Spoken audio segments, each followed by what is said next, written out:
Naam, karibu sana mtazamaji wa kipindi cha Tuongee Asubuhi. Tuendelee na kipindi chetu na sasa tupo katika mjadala mkuu kwa siku ya leo. Kama nilivyokuarifu hapo awali, leo tutajikita katika kuangalia suala zima la uchangiaji wa damu salama. Tunafahamu kwamba kuna uhitaji mkubwa ama suala la kuchangia damu limekuwa likizungumzwa mara kwa mara kwa ajili ya kusaidia wenye uhitaji, hususan wale watu wanaenda kujifungua, lakini pia wale wengine wanaokumbana na ajali za hapa na pale na wagonjwa mbalimbali ambao wanahitaji huduma hii ya damu. Kuna mchakato ama mpango ambao unaendelea kwa ajili ya kuhakikisha kwamba na hamasa kubwa imeendelea kutolewa kwa wananchi ili waweze kujitolea kwa hiari yao kwa ajili ya kuchangia damu kuokoa wenye uhitaji. Na katika kulitazama hili kwa siku ya leo hapa studio tuna wageni wetu kutoka hapa mkoa wa Mwanza ambao wenyewe wanashughulika ama wanajihusisha na swala zima la uchangiaji wa damu salama. Hapa studio kwa siku ya leo nipo na Dr. Giliani Kairanya, huyu ni mratibu wa huduma za maabara na damu salama jiji la Mwanza, na mwingine ni Lucas Christopher, huyu ni afisa uhamasishaji damu salama kanda. Karibuni sana kwa siku ya leo. Asante sana. Tunashukuru. Lilian, nataka tuanze moja kwa moja kwa wageni wetu. Hali ya upatikanaji wa damu salama, Dr. Giliani, ikoje? Ndugu mtangazaji, nashukuru. Karibu. Ya hali ya upatikanaji damu katika jiji la Mwanza ipo katika 84% kwa takwimu za mwaka 2025. Ndio. Mwaka jana hiyo. Mwaka jana. Ya target yetu ilikuwa ni kuwa na 100%, lakini hatukufika 100%. Tulishia 84%.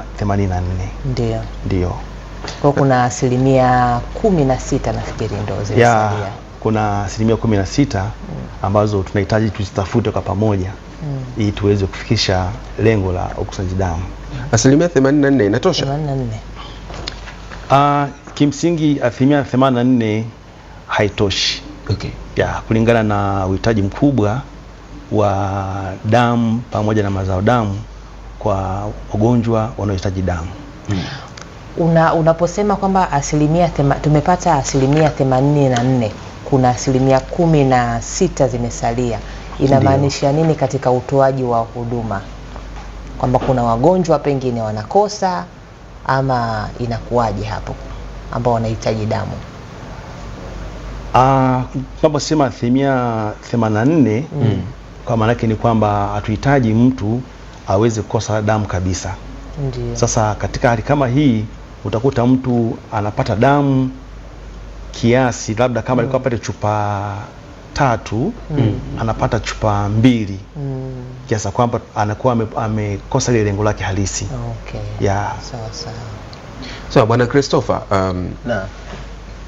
amezungumza hapa daktari kuhusiana na uhaba ambao hupo kwenye swala zima la uchangiaji wa damu. Wewe ni afisa uhamasishaji. Wapi tumefikia mpaka wakati huu kwenye swala zima la kuhamasisha watu kujitolea kuchangia damu? Kwanza kabisa kabla sijafikia kwamba tumefikia hatua ipi, labda nielezee kwamba kazi ambazo tunazozifanya hasa. Karibu. Sisi kama mpango, kazi zetu tunazozifanya kwanza ni kuelimisha jamii. Ndio. Kuhusiana na swala la damu. Lakini baada ya kuwa tumeelimisha, lakini tunahamasisha sasa waweze kuchangia damu. Na baada ya kuwa wamechangia damu, hizo damu tunazikusanya, lakini pia baada ya kukusanya tunazipeleka kwenye maabara yetu ya kanda. Okay. Tukishaipeleka kwenye maabara yetu zinapimwa, baada ya kuwa zimepimwa ndio zinasambazwa kwenye hospitali.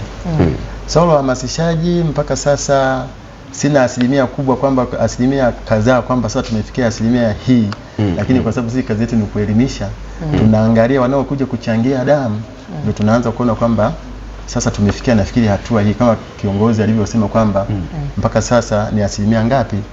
84. Kwenye uhamasishaji tunaweza tukasema kwamba na sisi tumepiga hatua. Tumepiga hatua. Okay. Na kama tumefika kwenye asilimia 84 ya mahitaji ya damu, maana yake kwenye uhamasishaji pia tumepiga hatua. Okay. Mnatumia njia zipi kufikisha hii elimu, lakini pia kufanya huo uhamasishaji kwa watu kujitolea damu salama?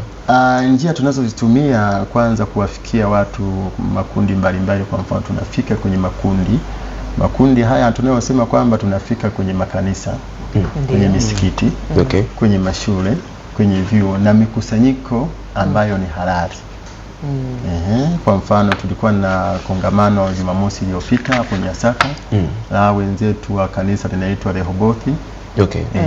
Kwa hiyo vijana wamejitoa, walifanya hiyo kongamano na sisi tukaenda pale. Kwa hiyo walijitoa pale kuchangia damu. Kwa hiyo kwenye mikusanyiko ambayo ni halali. Lakini pia tunafika kwenye mataasisi. Lakini ipo siku moja tutafika hata hapa Star TV. Karibuni. Kuomba watumishi.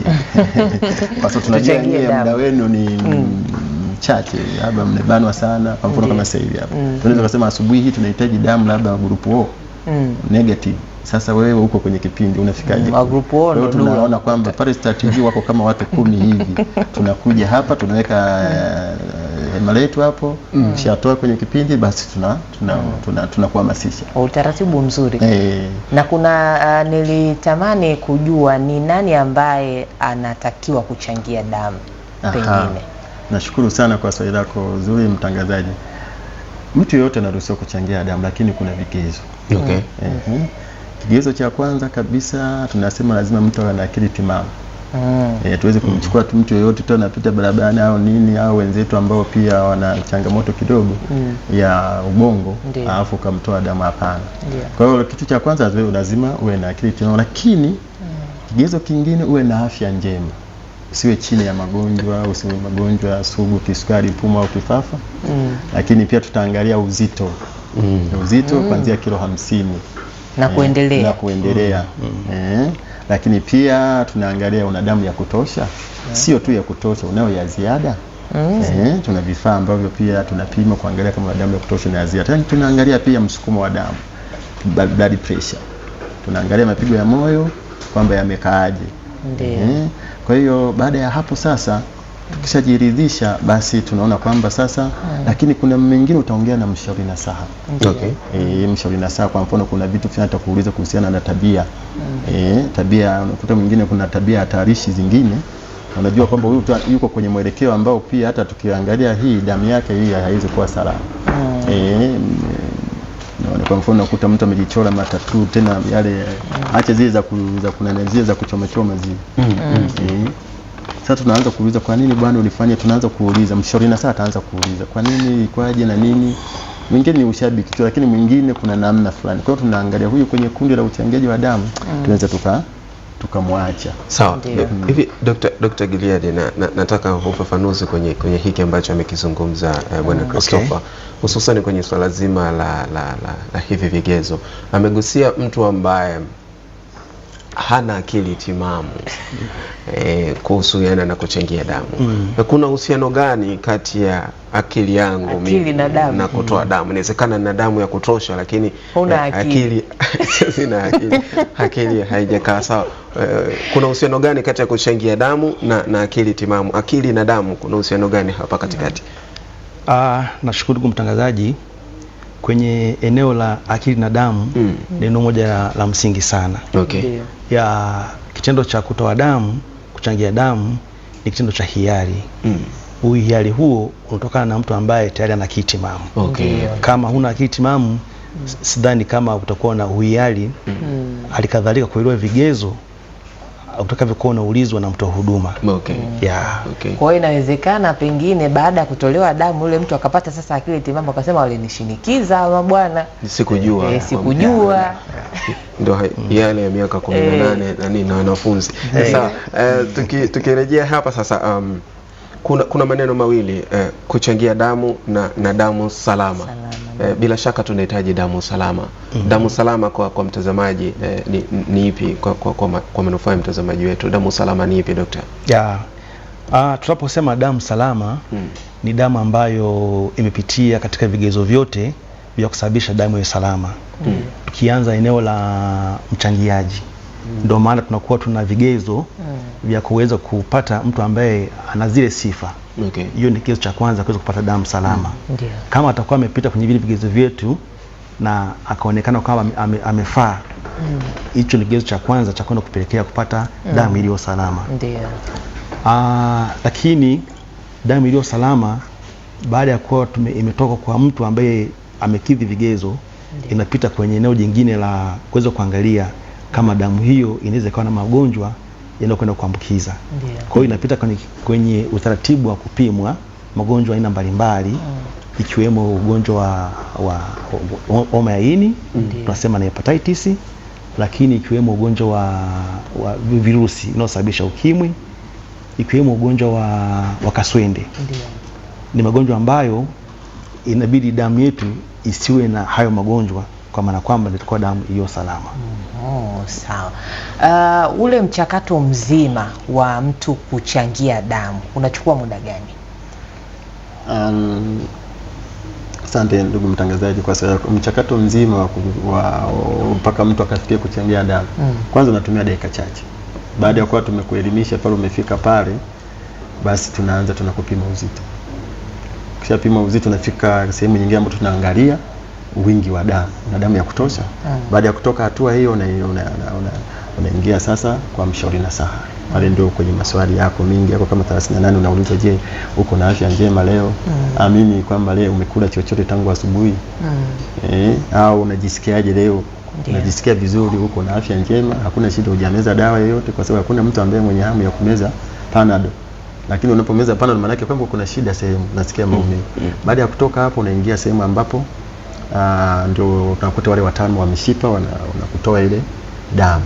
Ukishatoka hapo unapumzia kidogo. Ni kitendo kama cha dakika, kuanzia pale ulipoanza usajili mpaka kufika pale, ni kitendo mpaka cha dakika 10-15 zoezi linakuwa limeshaisha. Kwa hiyo sio muda mrefu. Sio muda mrefu. Nitakupa kichekesho kimoja. Wakati niko sekondari nilikuwa nataka nichangie damu. Sasa vigezo vikagoma. Na miongoni mwa vigezo ambavyo vigoma ni uzito. Nilikuwa sijafikisha kilo 50. Ilikuwa changamoto kweli kweli. Sijui sasa hivi nina kilo ngapi. Huyu afikishe 50. 50 afikisha. Sasa wembamba kwa sababu usiku. Sasa huo mwili kilo 50 unaipatia kwenye uzito, mifupa. Hata mifupa ya huyo. Haya. Dokta, tuliangalie hili. Kwenye kuchangia damu, kwa nini tunapaswa kuchangia damu? Ni kina nani wanahitaji damu? Kuna faida ambazo mtu binafsi anazipata ama kuna faida za watu wengi ambazo zinapatikana hapo? Nashukuru sana. Labda nielezee kwamba ni akina nani wanaohitaji damu ndio. Bila shaka tuanzie hapo. Tunakusanya damu kwa sababu kwanza hakuna kiwanda cha damu. Na sijawahi kukisikia. Na wahitaji wa damu ni mimi na wewe, tunaweza tukahitaji damu leo au kesho. Kwa hiyo lakini watu wakubwa, kundi kubwa ni la watoto ambao wako chini ya umri wa miaka 5. Hawa bado kinga zao hazijawa imara, akishambuliwa kidogo na malaria basi damu inapungua. Lakini pia kina mama wajawazito na wale wanaojifungua. Mama anaweza kama amebeba mimba vizuri kabisa, amefika hapo kwa daktari, ameni hospitalini, nasubiria ule muda wa kujifungua, lakini baadaye daktari anaona huyu hapana, hawezi kujifungua kwa njia ya kawaida, kwa inahitajika dharura operation, upasuaji. Sasa kama damu hakuna, maana yake nini? Tunampoteza mama na mtoto. Kwa hiyo ndio unasikia kwamba kuna kampeni ya kuzuia vifo vya mama na mtoto. Kwa hiyo katika hiyo kampeni moja wapo pia damu inatakiwa iwepo. Lakini pia wahitaji wengine wagonjwa wa sikoseli. Wagonjwa wa sikoseli hao wanaita selimundu.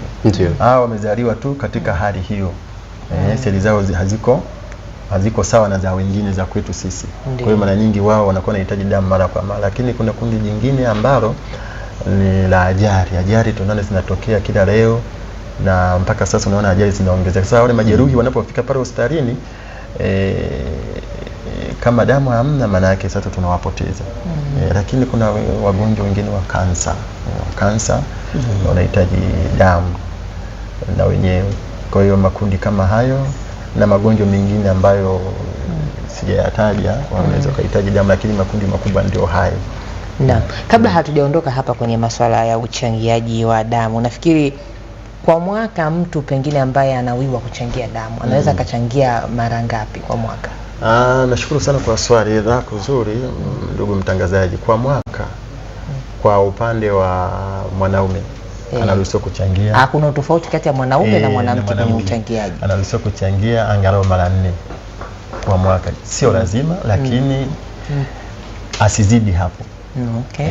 Manake kwamba sasa kwa interval ya baada ya miezi mitatu kwa mwanaume. Lakini kwa mwanamke ni miezi 4. Akichangia sasa hivi hapa anatakiwa kae miezi 4. Alafu tena achangie manake kwa mwaka basi mara 3. Haruhusi kuzidi zaidi ya hapo. Lakini sio kwamba lazima sasa uchangie mara 3 kwa mwanamke au mara 4 kwa mwanaume, kwamba hiyo ni lazima, hapana. Anaweza kaamua labda mimi nitakuwa nachangia mara 1 kwa mwaka. Na wengine wanapenda sana mimi nitakuwa nachangia siku yangu ya kuzaliwa. Kwa hiyo naenda kuchangia damu, ni siku ambayo ni Mungu alinileta duniani, kwa hiyo natoa na sadaka kwa ajili ya kuwasaidia wengine. Kwa hiyo wengine wamejiwekea hivyo. Okay. Kwa hiyo ndio utaratibu kama huo. Naomba ufafanuzi wa hiki ambacho amekizungumza mhamasishaji. Kwa nini wanaume mara 4 alafu wanawake mara 3? Na kwa sababu mimi nikiangalia utafiti wangu wa haraka wanawake wana damu nyingi kwa sababu tunakula mboga za majani kwa wingi. Alafu mili pia unajua naume mambo mengi mpaka damu inakauka. Daktari tusaidie hapa. Kwa nini wanaume mara 4 wanawake mara 3? Na hili daktari hizo la daktari bwana.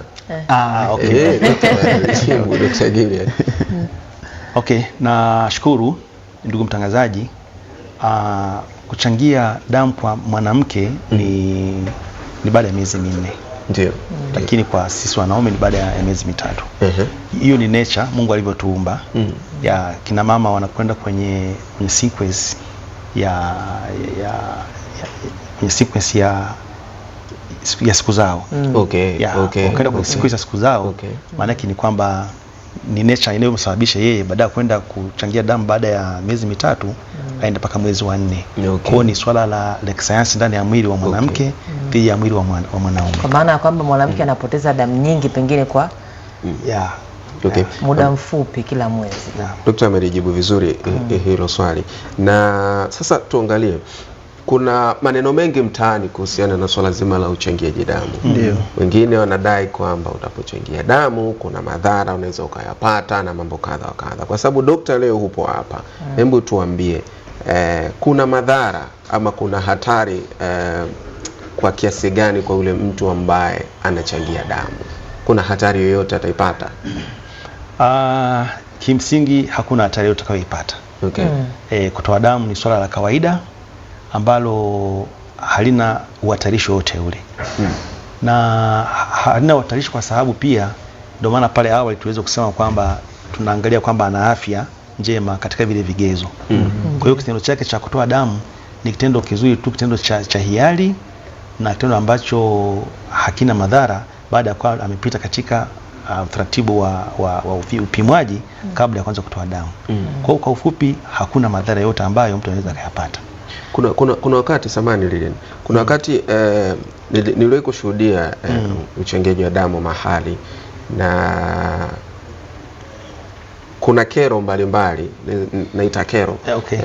Kuna ile mtu anajisikia vibaya baada ya kuchangia, mwingine kizunguzungu, wengine akatapika, wengine akazimia.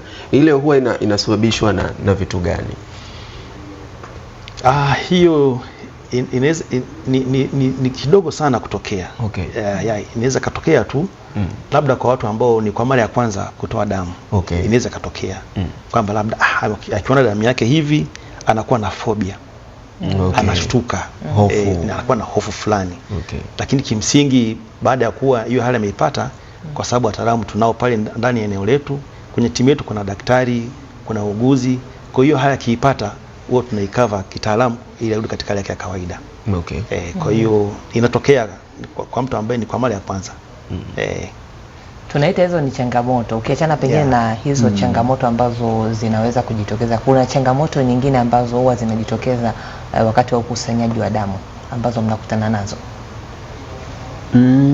Changamoto zipo, maana katika kila kazi kuna faida lakini na changamoto. Katika zoezi la ukusanyaji damu, changamoto ambazo tunaweza kukutana nazo pia ni ule watu ule utayari wa kuchangia damu. Okay. Hiyo ni changamoto kubwa sana. Mtu anaelewa kwamba damu inahitajika, lakini hayupo tayari. Lakini pia sehemu nyingine mnapopeleka taarifa kwamba tunaomba kwa mfano kwenye taasisi fulani, kupokelewa inakuwa ni ngumu sana. Yani watu wanalichukulia swala kama damu mbona ni kitu cha kawaida. Damu kwanza, wengine kwa mfano tulikuwa mkoa fulani tukaenda huo mkoa kanda ya kaskazini huko. Sasa tulipofika kule kwenye hicho kijiji maana watu tunaenda mpaka kwenye vijiji kwenye kusanyiko, wakasema mnatutoa damu wakati sisi hospitali yetu hii hapo ndio inatengeneza damu. Wakaongea kilugha fulani hatukuelewa sasa ile lugha. Baadaye tukaona wale vijana wote wametawanyika. Sasa kumbe wamefuata mishale. Unaona, hiyo ni changamoto. Kwa hiyo sasa baada ya nikamuuliza mwenyeji pale na mambo vipi, akasema hapa mna hali mbaya, kwa hiyo tafuteni namna ya kuondoka. Basi tukaomba kumwambia tunaomba radhi au tupige magoti. Basi tukamwambia tunaomba radhi kwa sababu sisi ni watumishi wa serikali. Tumetoka Wizara ya Afya. Kwa hiyo sisi sio watu wa kutoka sehemu nyingine, yote ni wa serikali. Basi yule mama akaongea kwa lugha fulani, basi wakatuma wajumbe wale vijana wakawa kwa hiyo hicho kijiji siwezi kukitaja kwa sababu kwa hivyo kuna imani potofu kwenye hili zoezi. Imani potofu. Japokuwa zimeanza kupungua kwa sababu na vyombo vya habari wanatusaidia sana kutangaza, lakini pia mashuleni vijana tunawatembelea. Kwa hiyo wakirudi nyumbani wanaona ni jambo la kawaida. Mzazi aliniambia haifai, mbona nimechangia naona kawaida. Unaona, kwa hiyo ndio hizo changamoto tunazokutana nazo. Imani gani nyingine mliwe kukutana nayo kuhusiana na swala hili la uchangiaji wa damu? Imani nyingine tulikutana nayo, kwa mfano kwa hizi imani nasema kwamba damu uwezo kanitoa damu kwa sababu ukitoa damu imani yangu mimi ninaposali ukimwekea mtu mwingine damu umekiuka uumbaji, kusudi la Mungu, uumbaji wa Mungu. Umetoa damu umeiwekea wewe, yani umekuwa kama wewe ndio Mungu. Sasa hizo ndio tumekutana nazo. Lakini pia kuna mwingine hizi imani ni changamoto. Kwa mfano unaweza kuwa mtoa damu mwingine akasema wamekuja ndugu zangu hawataki. Ndugu zangu tulienda wilaya moja ya Misungi, kuna kijiji fulani huko. Sasa kilichofanyika ikabidi huyo mtu amchukue wampeleke pale wakamrudishie ile damu, akaamka. Kuna kijiji kiko wilaya. Yani kwamba alitolewa damu miaka ya nyuma, lakini akafanyaje? Alizimia? Hakuzimia, anaongea ila anavyoviongea sasa mpaka mumrudishie damu yake. Na pale walipofanya zoezi la kurudisha damu aliamka. Sasa ni hizo changamoto tunazokutana nazo. Lakini kubwa kabisa nazo vipi sasa hizi? Ni kwa sababu ya utaalamu ambao tumejengewa uwezo. Tunaongea nao, na kwa sababu kabla hatujaenda sehemu lazima tuone uongozi. Watu tuambie kwenye kijiji labda wilaya fulani, labda tuanzie na ngazi ya wilaya. Kwa mkuu wa wilaya tunaripoti, lakini kwa afisa mtendaji kata, lakini pia na kwa wenye viti wa vitongoji, lakini na mabalozi wa eneo lile. Alafu kuna viongozi wa kimila pale. Hapo sasa tunawafuata wale viongozi wa kimila, yani yule ambaye ni maarufu wanaita influential person. Sasa yule lazima muone. Mnaweza mkao mmepita kote, lakini yule akitamka neno hampati. Kwa hiyo tunawaona hao, unaweza kukuta labda ni mganga wa kienyeji maarufu au ni nani. Kwa hiyo mnafika pale mnamwambia bwana, tumekuja kwenye himaya yako, tuna swala hili. Kwa hiyo mpaka mumwelimishe kwanza yule aelewe. Akishaelewa yule basi. Kwa hiyo ndio changamoto hizo ndio.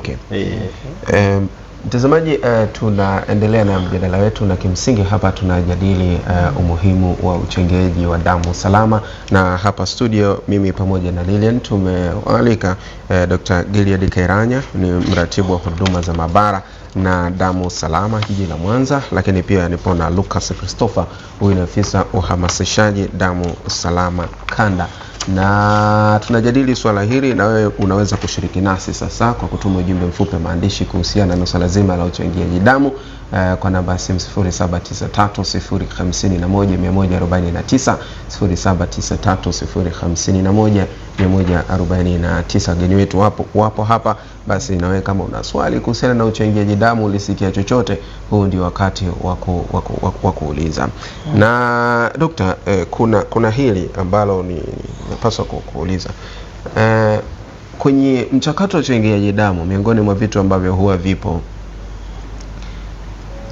sikumbuki kama ni kabla au baada, mtu huwa anapewa juisi na biskuti.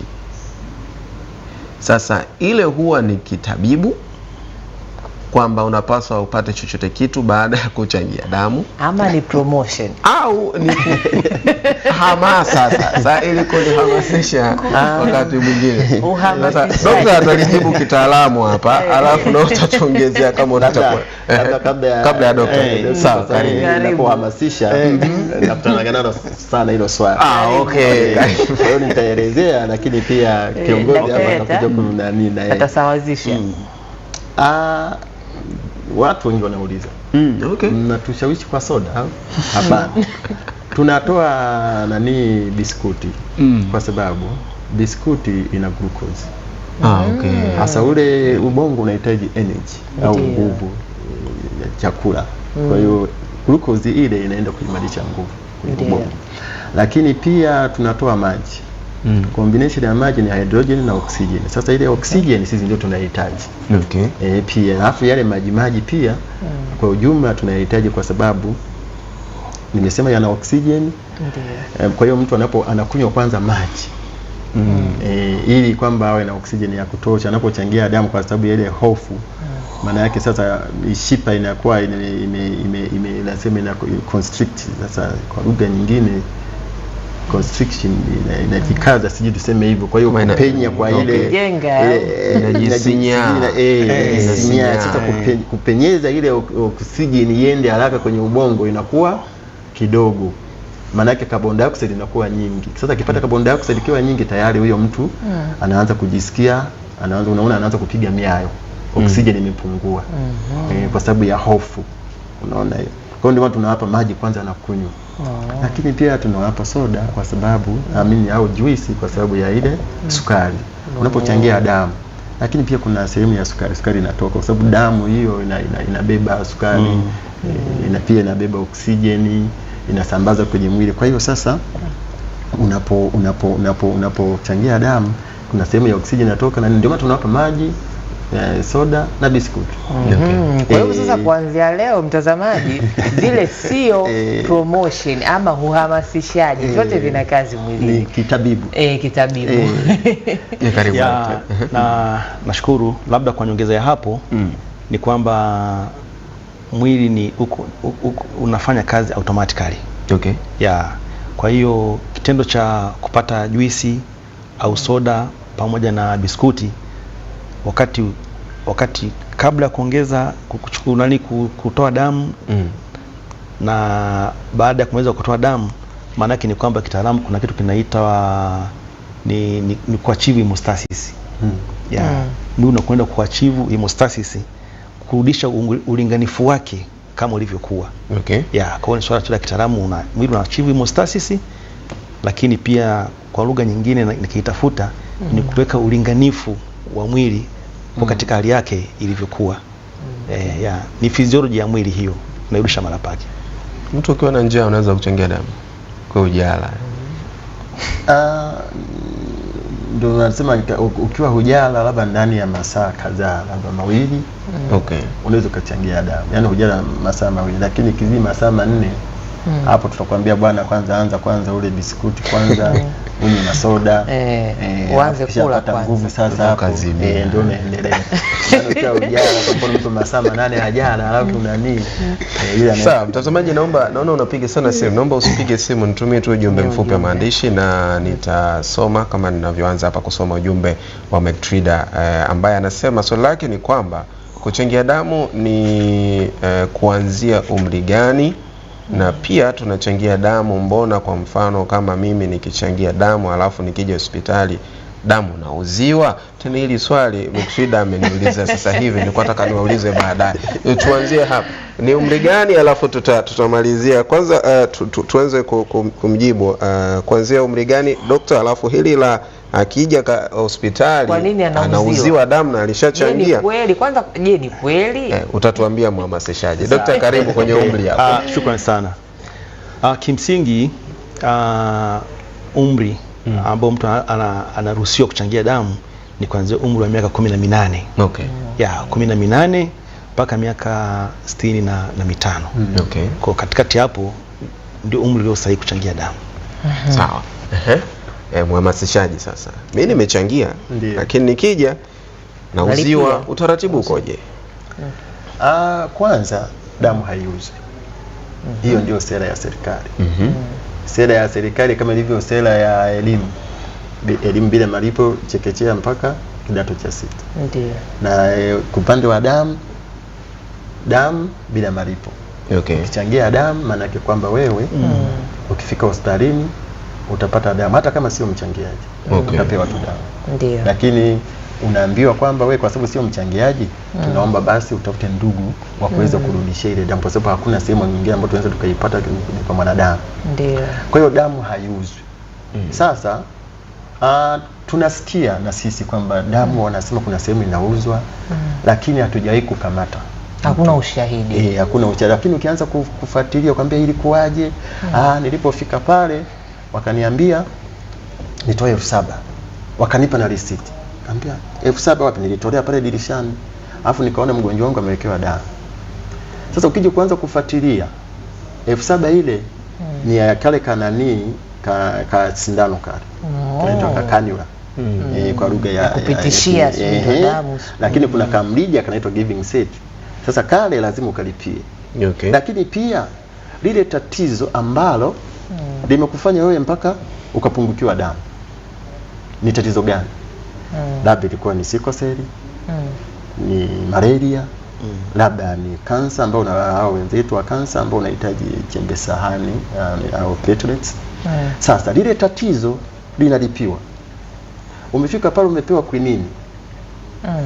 Umetundikiwa zile drip, utazilipia. Kitanda kile ulicholalia utakilipia. Ndio. Lakini swala damu ni bure. Sasa changamoto ni kwamba ile elimu ya yule mtaalamu akwambia bwana umekuja hapa, kwanza yule anayemwasibu kule hiyo sio medical personnel. Sio hajasoma mambo ya utabibu. Yeye ni masuala ya fedha na nini. Nenda pale dirishani ukalipie. Nenda ukalipie mgonjwa wako wewe ili tumtundikie damu, nenda ukalipie pale. Ili tumtundikie damu, nenda ukalipie pale. Sasa unaenda pale nimwambia nije nilipie ile mgonjwa wangu akatundikiwe damu. Notion kwamba nalipia ili mgonjwa awekewe nini? Damu. Kumbe unaenda kulipia kile kisindano, unalipia yamkini pia zile dawa zingine zile quinini na nini. Kwa hiyo ukipiga mahesabu pale labda imekuta labda shilingi 70,000. Sasa lakini kwa sababu wewe umeambiwa nenda ukalipie kule ili mgonjwa wako tumtundikie, maana yake giving set au na ile cannula. Okay. Sasa shida ni kwamba ni elimu ya kuweza kuelewesha. Lakini pia siwezi kukataa kwa sababu wanadamu tunatofautiana. Ndio. Kuna mazingira, kwa mfano kuna mwaka fulani najisema tu kwa sababu tayari ilishatolewa hukumu na kila kitu, Dodoma wilaya fulani huko ukasikia mhudumu ameshikiliwa na alipewa adhabu ya kifungo cha mwaka mmoja. Alipokea rushwa ya damu. Okay. Hilo naweza nikalisema ni mwaka nafikiri ilikuwa 2023. Okay. Lakini zingine hizi tunasikia tatizo, maana yake kwamba ile inakuwa ni rushwa. Na hii rushwa, anayetoa rushwa na anayepokea wote ni kosa. Sawa. Kwa mfano mtu akikumbana na changamoto hiyo, kwa sababu bado kuna messages zinakuja hapa zinakazia hapo kwenye kuuziwa damu. Ndio. Kwa mfano mtu akikumbana sasa na changamoto hiyo, ameenda hospitali, wamempatia huo ufafanuzi kwamba anapaswa kununua damu. Nini anapaswa kukifanya kwa wakati huo? Kwanza niseme kwamba labda tu kitu cha kwanza nizungumzie kwa wenzetu wataalamu kule. Kwamba wajitahidi pia kuwaelimisha hawa ndugu wa wagonjwa. Kwamba unaenda kulipia kitu gani? Ili mgonjwa wako awekewe damu, unaenda kulipia nini?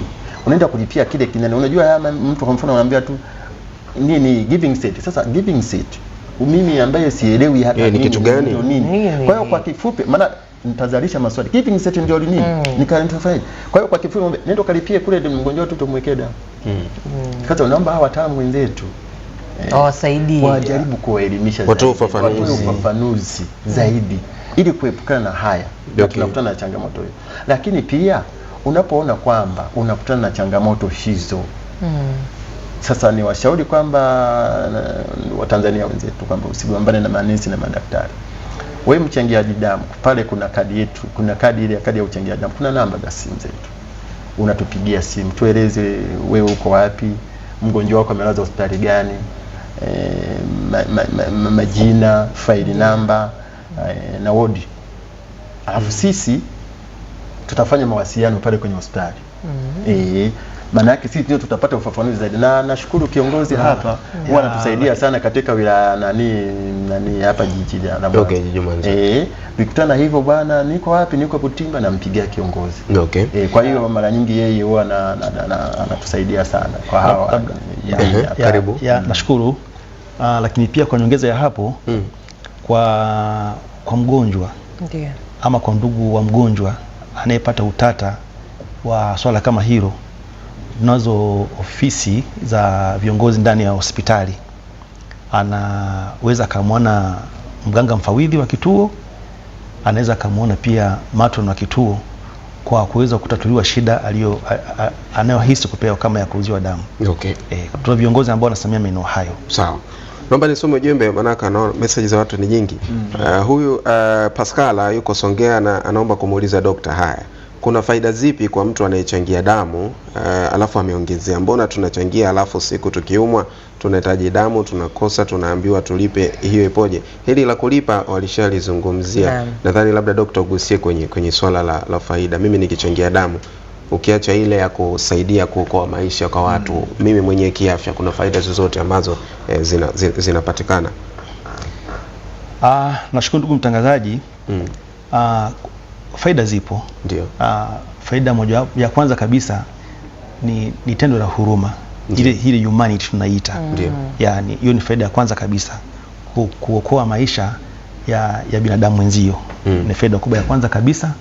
Lakini faida ya pili ni yeye mchangiaji damu kuweza kutambua hali ya afya yake, ikiwa ni pamoja na kutambua kama anaweza kuwa na magonjwa ya kuambukiza.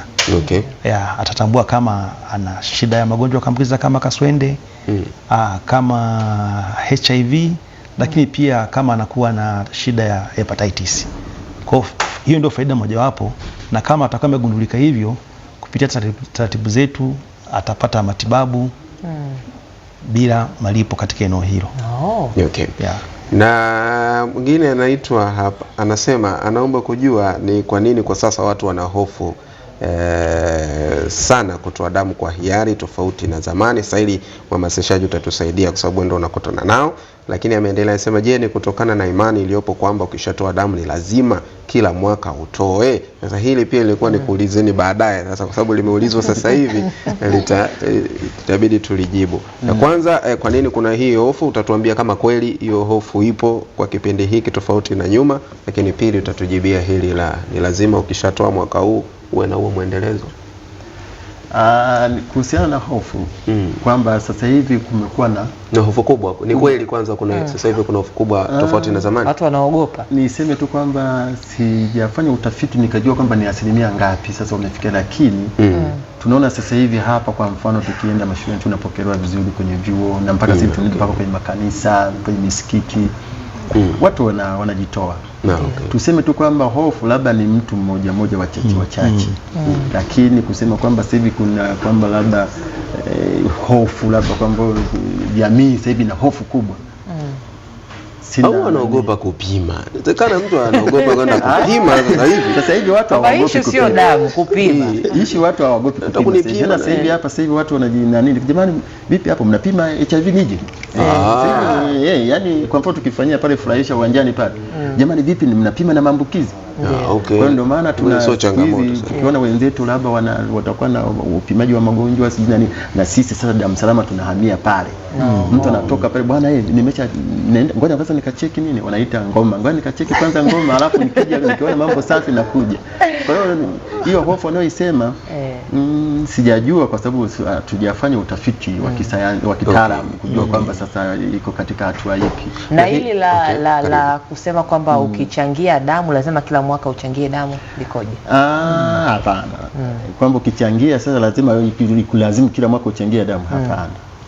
Hapana, hiyo tu ni unajua mtaani kuna sayansi na kuna wataalamu na nini, unaona? Wataalamu wa kijamii. Mtangazaji, kitu tu niseme kidogo. Kama unasafiri gari likiharibika watu wote wanakaa pembeni, Ndio. wanaachia konda na nani utingo, lakini mtu akiugua kila mtu anakuja na cha kwake na cha kwake, yani wataalamu wanakuwa wengi, madaktari wanakuwa wengi. Itakuwa malaria, itakuwa malaria, itakuwa kipanda uso, itakuwa hii ugonjwa wa babu yake na yule, Kwa hiyo ile ni elimu ya mtandao, lakini labda niwaambie tu watazamaji tu kwamba walishawahi kuona mtu amepata ajali na kavunjika kamwaga damu. Hajawahi kutokea huyo mtu kwamba sasa itamlazimu kila baada ya muda anaenda kupunguziwa damu kwa sababu alipata ajali, damu ilimwagika. Na sisi tunaitoa kitaalamu kabisa, si ndio mtaalamu? Kitaalamu kabisa, milizi 350 tunatoa vizuri. Umetumia mfano, lakini ile ya nani ya pale inamwagika tena kwa kiwango ambacho tena unakuta sasa mtu tayari ameshapata na mchanganyikana na mifupa imevunjika. Sawa, naomba nisome ujumbe mwingine hapa. Anasema wiki iliyopita walikuja shule yetu na kutuambia kuanzia miaka 15. Kuna mtu alienda aliambia miaka 15 anabidi atoe damu. Amemalizia hapa elimu itolewe zaidi. Unieda kutoka Arusha. Miaka ulishasema miaka 18? Ya miaka 18. Hii 15 hii. Huyu anasema labda ndugu mtangazaji ni jaribu kuelezea hapo. Karibu. Huyu anayesema miaka 15 huwa tukifika tukihamasisha wanapenda kuja watu wengi. Na miaka mingapi sasa kuna mwingine yule mhamasishaji anatumia mbinu tu. Haya njoni tu miaka 15 njoo wanaingia mle ndani. Sasa kichafika mle ndani pale kwenye mizani sasa. Ndo hatua hapo unafika pale umepima kilo ngapi? Kilo 50 na miaka mingapi? 15. Weka pembeni hapo. Wewe subiri kwanza. Lengo ni kuwavuta kwanza wale wengine. Waje sasa kwa sababu huyu anakuwa hajaelewa. Hajaelewa kwamba wote wa miaka 15 mbona wameingia mle ndani? Ila mimi nafiki kwenye uzito sijui kaja. Nimefika kwenye uzito akaniambia wewe subiri kwanza kipindi kingine. Sasa unaona, kwa hiyo ni kama ni mbinu za wale wahamasishaji tu kwamba ingieni, lakini kimsingi ni miaka 18 na 18 ni pia ni kwa sababu pia na katiba yetu ya nchi na mtambua mtu mzima mwenye maamuzi sahihi ambaye anaruhusiwa kwa hata kupiga kura kuanzia miaka 18. Labda kwa kumalizia kwa shirika la afya duniani WHO mtu anaruhusiwa kuchangia kuanzia miaka 16 mpaka 65. Kwa mujibu wa shirika la afya duniani. Lakini kwa sisi Tanzania nafikiri tuko vizuri, tumeanza 18 kwa sababu sasa wewe ni mtu mzima. Sawa, kuna hili la huyu nadhani ulishalitolea ufafanuzi lakini nitalisoma tu kwa faida ya wengine. Nasema kuna mdogo wake alifanywa operation na hakuongezewa damu mpaka tulipompata mwanafamilia aliyemtolea. Je, hiyo ni sawa? Huyu na mama Seba kutoka Arusha.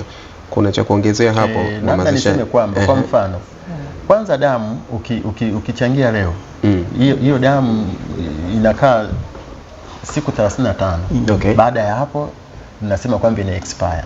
Lakini hakuna damu ambayo ilishawahi ku expire kwa sababu damu hazijawahi kutosheleza. Unaweza kuwa ni mchangiaji.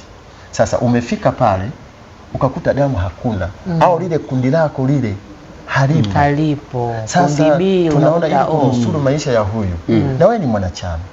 Tufanyeje? Tunauza hauna mtu mwingine nyumbani ambaye pia tunaweza kwenye sehemu ya familia tunaweza tukaangalia labda ambayo tunaweza tukapata kundi kwa uharaka ambao linaendana.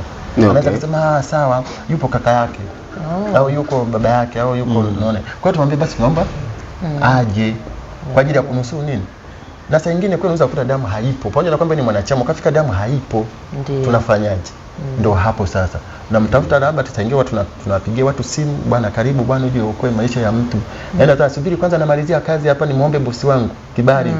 Nikisharuhusiwa ndio nije. Sasa mpaka akaje yule ambaye tunaona kwamba kundi linaendana ndio tumtoe, alafu ndio mgonjwa ipimwe na mgonjwa apate damu. Maana yake hiyo tutakuwa tumempoteza. Kwa ndio maana tunasema hata kama wewe ni mchangiaji tunakuomba ndugu yangu hapa tuna uhaba wa damu. Sasa ndio watu tunawahimiza watu wawe wachangiaji wa mara kwa mara. Kwa hiyo unapofika hospitali ukikuta damu hakuna, jiulize maswali. Je, wewe ni mchangiaji? Mchangiaji wa hiari? Ni mchangiaji wa kujirudia wa mara kwa mara? Mtu anaweza kuchangia mara moja baada ya miaka 4. Sasa uwezo kukuta kwamba hiyo damu kama ulichangia kipindi kile mpaka sasa hivi ipo hapana. Kwa hiyo ndio changamoto. Sawa, nasema damu wauguzi wanasema rudisha damu ya ndugu yako, ukikosa mgonjwa wako hatoki. Ni Jonas Robert wa Mkwajuni. Huyu bwana ametibiwa lakini sasa hatoki mpaka ndugu zake warudishe hiyo damu. Hii koje mhamasishaji? Hiyo tuna hospitalini wanafika mahali wanawaambia bwana hatoki kweli, kwa sababu yamkini, kwa sababu wameona kabisa bwana, ndugu walikuwa wanakuja kumsalimia, ana ndugu wengi kabisa wanakuja kumsalimia na anaona wana afya njema na wana afya njema. Nilikuwa nasubiria hicho. Huyo nesi naye ni mwanadamu. Okay. Kwanza na wagonjwa wangapi pale? Kwanza wamehangaika mpaka kufikia hatua ya mgonjwa wako ameruhusiwa. Alafu tunawaomba wale ndugu, bwana angalau basi na nyinyi mjitahidi ili akija mwingine muhitaji naye apate akute basi hiyo damu ipo. Sasa wewe maana yake ni ubinafsi sasa, kwamba mimi nimeshapata atajijua uondoke. Kwa hiyo na pia wanawaomba bwana, hapana utoki. Sasa na pia na kauli za wale ndugu wa wagonjwa, mapokeo. Unajua mtu akiwa anaumwa anatamani umlee, umdekeze na nini, sasa kumwambia unaona. Kwa hiyo pia yamkini anapoambia kwamba hatoki, lakini kwa mfano naweza kuta mtu amekuja huku Mwanza hana ndugu, ndio yametoka Morogoro, kwa mfano ile ajali iliyotokea Misungwi, ndio Asante Rabi na Nyeungi. Sasa mtu alikuwa anaenda Arusha, narudi kwao Arusha, amepata ajali hapo. Sasa umwambie kalete ndugu, anawatoa wapi? Watu kama hao huwa tunawaruhusu tu. Ndio. Okay. Sawa. Si watu kwamba wewe nenda, haina shida, ukifika Arusha kule kwa kuwa umeshapata hii, utawaomba ndugu zako basi wakachangie pale labda hospitali ya Mount Meru, tasaidia wa huko. Sawa. Anasema daktari, tunavunjika mioyo kwa sababu tunachangia damu, alafu mwaka jana Disemba nimeuziwa chupa moja ya damu kwa $150,000. Wengine wanalipia hata chini hapo. Yaani kama huna connection na dokta, jamani, ni mateso. Hili nadhani unapaswa kulitazama tena mhamasishaji, kwa sababu lawama zimeendelea kuwa nyingi. Kwanza nimpe pole. Niwape pole tu wale ambao tunakutana na changamoto hizo. Ndio. Huyu amesema ya kwamba ameuziwa kwa $150,000. Lakini ukimfuatilia ukimuulizia, je, ulipewa risiti?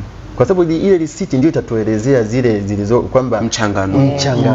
Kwamba kitanda 20,000, labda kitu gani, damu sijui 10,000. Damu labda 10,000 hata nini. Unaona hiyo? Kwa hiyo pale hatuwezi kuchukua tu moja kwa moja kwamba ni kweli aliuziwa damu. Lakini tukiwakuta wataalamu, kwa mfano tukiangalia wahasibu, hebu tusaidizeni hapa, mliandikaje hapa, hii ilikuwa ni hivi, ilikuwa ni hivi, ilikuwa ni. Kwa hiyo sasa kulisemea tu moja kwa moja kwamba inakuwa ni changamoto, lakini narudia tena kusema damu haiuzi.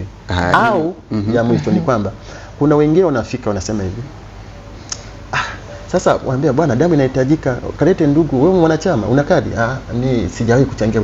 Sasa kalete ndugu basi wa nani kuchangia. Na hii damu tukicha ipima hapa, lazima inapelekwa tena pale maabara ya kanda kwenda kupima. Kwa hiyo kutakuwa na kamchakato. Sasa mgonjwa wangu itakuwaje sasa? Itakuwaje atapata damu kwa haraka? Tunabidi tuvumiliane tu, tuombe Mwenyezi Mungu aendelee kumpa uzima. Sasa kwani hakuna namna nyingine? Sasa tunaweza tukafanya namna nyingine. Sasa unaposema kwa hiyo hakuna namna nyingine, tayari umeshafungua mlango wa lugha za mawasiliano. Huyu naye ambaye yuko pale, kama ukule chuoni naye kulikuwa na benchi la ufundi, mfaulu wa benchi la ufundi, anaenda kwamba lazima muone profesa kidogo connection. Alafu akifika hospitali unategemea nini? Msatakuwa naandaa mazingira ya benchi la ufundi. Kwa hiyo saa nyingine ndugu wa mgonjwa naye pia unao tuseme wana facilitate, wanachangia pia kutengeneza mazingira. Sawa. Kwa hiyo inakuwaje mgonjwa amewekewa chupa moja halafu ndugu huambiwa walipe chupa 2? Hiyo tena chupa 2 pale inakuwa amesaidiwa sana. Kuna sehemu tulienda, mgonjwa mmoja anaambiwa kalete ndugu 6. Tulikuta na hiyo kesi hiyo. Sasa na tena chupa 2 na ndugu 2. Hiyo amesaidiwa sana, kwa sababu kwanza unaweza kumleta yule ukakuta kwamba labda vigezo havijatimia vya kuchangia damu. Ndio. Sasa tunafanyaje hapo? Na umemleta mmoja au umleta 2, mmoja ndio akachangia. Lakini ndipo kitakapoenda kupimwa hatuna uhakika kwamba je, inaweza kaa ni salama. Kwa ndio maana unaongezewa angalau kalete 3, 4. Unaona, kwanza wewe unakuwa umeshapata faida kubwa sana, kwa sababu mgonjwa wako ameshapona. Uliwekea damu ya mtu mwingine ambaye hata humjui, ambaye alichangia kwa hiari. Kwa hiyo tukiambiwa kalete ndugu wangapi, 4, 5, shukuru Mungu tu, furahia tu, kwa sababu tayari na wewe mwenyewe, kwa sababu pia sio mwanachama, hauchangii damu. Sasa tuna dakika Lilian, tuna dakika 4 hapa. Sawa. 3 hadi 4. Sasa natamani haya maswali na mtakuwa mnayajibu kwa kifupi sana ili kukumalizia na meseji kama 5-6 hivi. Huyu anasema habari hapo studio, Shafiki kutoka Arusha. Swali lake ni kwamba vipi kwa wale waliochora tattoo wanaruhusiwa kuchangia damu? Hii alishaizungumza, hairuhusiwi. Huyu anasema dokta, napatikana Tumuli, unachangia bure alafu unaenda hospitali unanunua, hapo vipi? Ili pia nao lishazungumzwa. Mtaalamu ni mhamasishaji mzuri, anajibu maswali kwa ufasaha, apate nafasi kupitia vioni, makanisani na msikitini kuhamasisha. Haya Christopher, lakini damu ndiyo mafuta ya kuendesha mwili, tuchangie damu. Huyu amezungumza hivyo, lakini hata kama unachangia hapo huduma hakuna, amesema hivyo huyu. Lakini anasema je, daktari anaomba kuuliza, je, mtu anapoongezewa damu ya mtu mwenye magonjwa ya kurithi hawezi kumwambukiza mtu mwingine? Daktari alizungumzia swala hili la magonjwa, basi kwa uchache embo ieleze. Nashukuru. Kwa uchache ni kwamba hakuna mtu ambaye ataongezewa damu yenye magonjwa. Ni kwamba damu zote zinapita kwenye mchakato wa kupimwa katika kanda yetu ya damu salama kuweza kuhakikisha kwamba damu hiyo ambayo anakwenda kuongezewa mtu haina ugonjwa wa aina yoyote ile. Basi nimemaliza hapo dokta. Haya, huyu anaitwa Agnes Shabani anasema ukweli damu kwenye hospitali zetu ni tatizo, ukiwa na mgonjwa atakufa tu, kasema hivyo. Kama huna hela, pengine hata kama umewahi kuchangia damu, tafuteni dawa ya hilo. Huyu ni yupo Igunga amesema hivyo. Lakini Charles kutoka Mtonga anasema pande za Mwanza, nashukuru Star TV kwa kipindi hiki, kitasaidia kuhamasisha jamii kuchangia damu, jamii ya mke kuchangia damu, maana hakuna kisima kusema utaenda kuchota. Huyu anasema yeye anachangia. Wewe Lilian vipi? Mimi nachangia. Joshua kutoka Malimbe, swali lake dokta, amesema ukiwa unachangia damu hakuna shida. Je, usipochangia kabisa kuna shida? Bwana huyu. Haya. Lakini sawa. Asipochangia ukiwa na damu nyingi kuna tatizo? Tatizo lipo kwa sababu damu hakuna kiwanda cha damu, kwa hiyo usipochangia wagonjwa wanakufa. Na utu ndugu yangu. Kwa hiyo changia wenzio.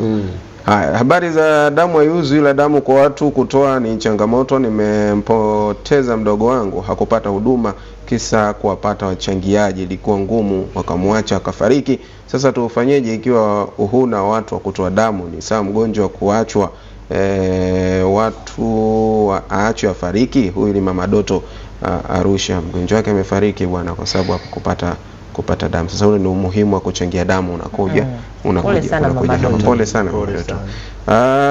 Sumbawanga Boy anapata sana kutoka Sumbawanga, asante, changia damu yako, okoa ndugu zako. Sisi wana kikundi cha Kisutu kazi kwanza tunajishughulisha na uchangiaji wa damu salama kutoka Kisutu huko Bagamoyo. Hongereni sana bwana. Na ujumbe mwingine hapa, ndugu mtangazaji, Bahati yuko tayari kuchangia damu, ila ndugu mtangazaji, nilipenda niulize, sisi tunachangia damu alikuwa sija nasema inauzwa? Kama ni swala la kuuzwa basi walishatolea ufafanuzi. Mtazamaji, samahani, muda sio rafiki sana. Ningependa labda kwa mtu ambaye sasa hivi amehamasika, anahitaji kutoa damu, anatakiwa kufika wapi pengine aweze kuchangia?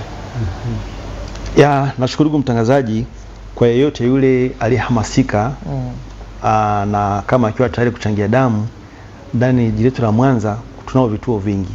Ndiyo. Kutokana na eneo alipo. Kwa hapa Mwanza tuna kituo chetu cha kanda damu salama, huduma inapatikana. Lakini pia kuna Bugando hospitali. Kuna kituo pale Nyamagana hospitali ya wilaya. Ndiyo. Kuna vituo vya afya pia kama Bulale, Mkolani, Igoma. Lakini pia na hospitali yetu ya rufaa ya mkoa Seketule, alikadhalika Kamanga hospitali hapa Mwanza. Kwa hiyo tunamkaribisha yote yule aliye tayari. Mtazamaji, ni Dr. Gilead Kairanya, huyu ni mratibu wa huduma za maabara na damu salama kutoka jiji la Mwanza.